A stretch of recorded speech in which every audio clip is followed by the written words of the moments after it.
I came to Egypt about 8 years ago for an archaeological survey project. My specialty is, and my fascination is ancient astronomy between the cultures of ancient Greece and Egypt. After a while working in Cairo, it's just, to me, Cairo was pretty noisy, and there's a lot of people and a lot of cement there. So I used to do my little escape routes and come to the Bahariya Oasis, where I found the Western Desert. I totally fell in love with the desert. Because my specialty is ancient astronomy. Camping in the desert is one of the best places that I could think of being, just because the sky above you is like a blanket of stars. It's like this jewel box.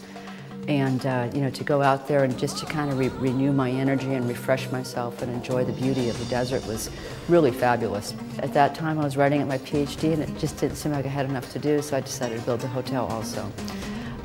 What I came up with was a piece of land located on the very edge of the palm groves of the Oasis. It started out as a house, and then it kind of turned into a hotel, a small hotel, and then it got to be an even bigger hotel.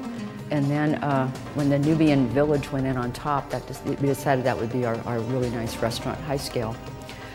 We have about 25 rooms here, and they're all very uniquely furnished in an Islamic Bedouin style. It's high class, it's very comfortable, but it's unique to the Oasis as well.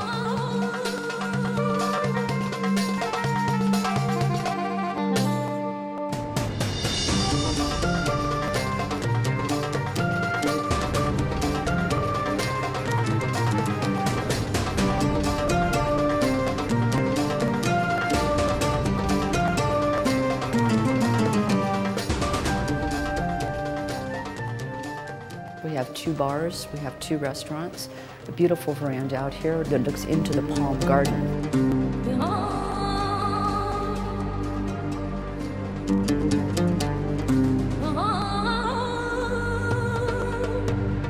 The restaurant on top overlooks the entire oasis. We have a panoramic view of the oasis. We also have a very nice large hema that we use, which is a really big Bedouin tent. We use for some eating or cocktails or dancing at night. We usually make a lot of parties with traditional live music. One of the reasons that people really like to come to the Bahariya Oasis is because you're so close to the Western Desert. And the Western Desert is actually the largest and most arid desert in the world, and it has some of the most fascinating features in it.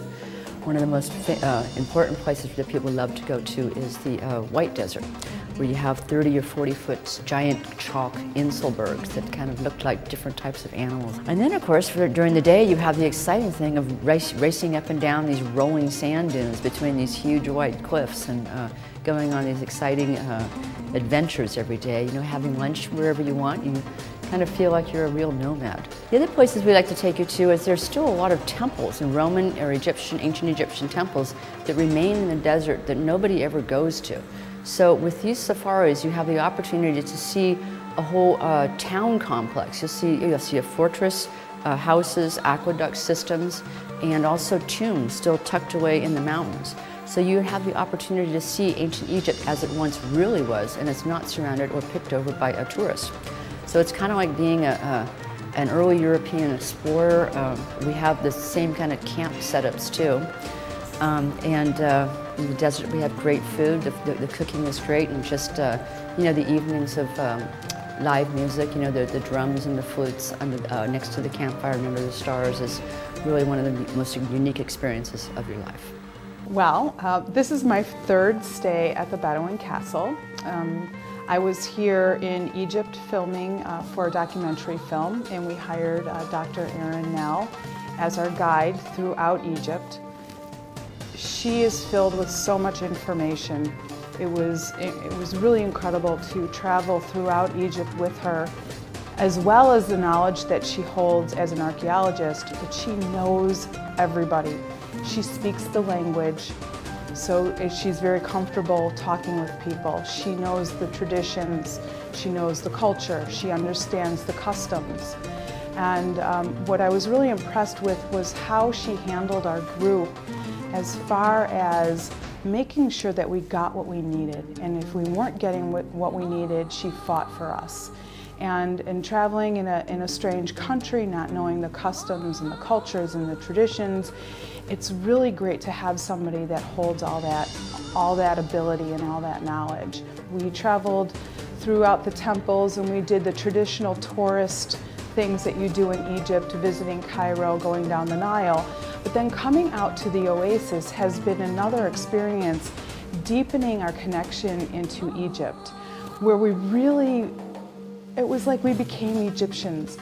We really got to feel Egypt in a different way that normally people don't get to experience. As far as the Bahariya Oasis goes, this is one of the larger oases, but it's one of the most remote oases, and it wasn't connected to Cairo or Greater Egypt until about 40 years ago when the main road was put in.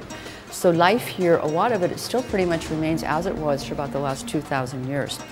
When people started making tours to the Oasis, it was about 25 years ago, and you know, a few hotels would spring up here and there.